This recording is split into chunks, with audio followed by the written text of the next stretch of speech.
Hello everyone! If you're waiting for your Icse or ISC 2026 board results, you've come to the right place. We know this time can be super stressful, with rumors flying all over the place. So, we've put together this quick guide to give you nothing but the facts. Let's jump right in.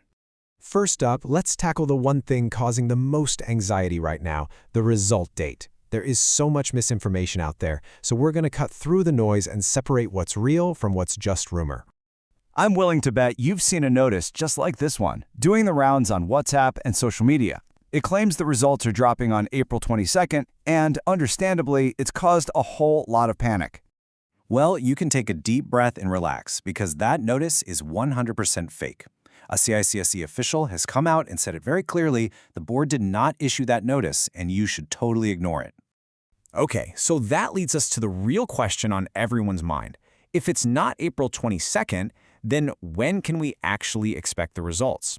Well, if we look at the official statements and what's happened in past years, we can piece together a much more reliable timeline. So, here's the deal. The board has confirmed that they're in the final stages of getting everything processed. Now, they haven't given an exact single date just yet, but the official window they're aiming for is the last week of April or, pushing it a little, the first week of May. So, that's the time frame to keep your eyes peeled. All right, so when the results do officially drop, how do you actually check them? There are three main, totally reliable ways to get your score, and we're going to walk through each one right now. The main way, the one most people use, is through the official CISCE websites. The process itself is pretty simple, but here's a pro tip. Have your admit card ready to go. You're going to need both your unique ID and your index number to log in, so don't be scrambling for it at the last minute. We all know what happens on results day, right? The websites get flooded with traffic, and sometimes they crash. If that happens, this SMS method is your plan B, and it's a great one. It works without internet, on any phone. Just make sure you get the format exactly right. ICSE, then a space, then your 7-digit UID. Send it off to the number on your screen, and you'll get your results texted right back to you.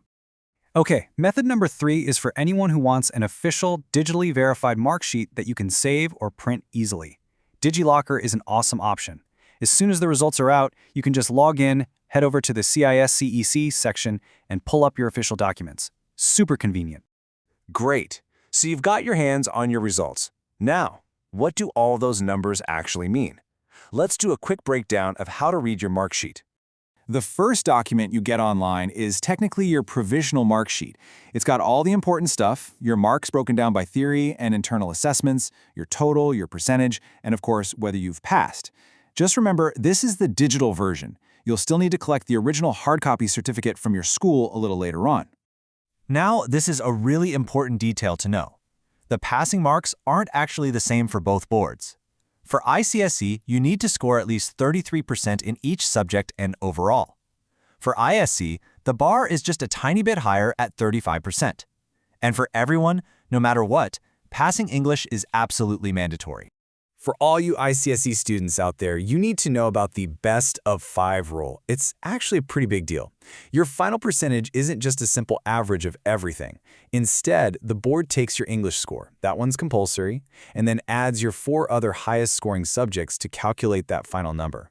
It's kind of like a safety net, so one bad exam doesn't tank your whole percentage. You know, getting your result, it's not the finish line. Not even close. It's really the starting pistol for whatever comes next. So, let's talk about those next steps. So, first things first. What happens if you see your scores and you're just not happy? Your first reaction might be to panic, but don't. The board has a proper system in place for a reevaluation or a recheck, and it's an option that's open to every single student. If you do decide to apply for a recheck, you can do it right online through the official CISCE portal. Just keep in mind that there is a fee. It's 1,000 rupees for each subject you want them to take a second look at. Now, for any students who might not have passed in 1 or 2 subjects, the board has actually updated how this works. They used to have something called a compartment exam. That's gone. Now they're called improvement exams, which gives you another shot to clear those subjects.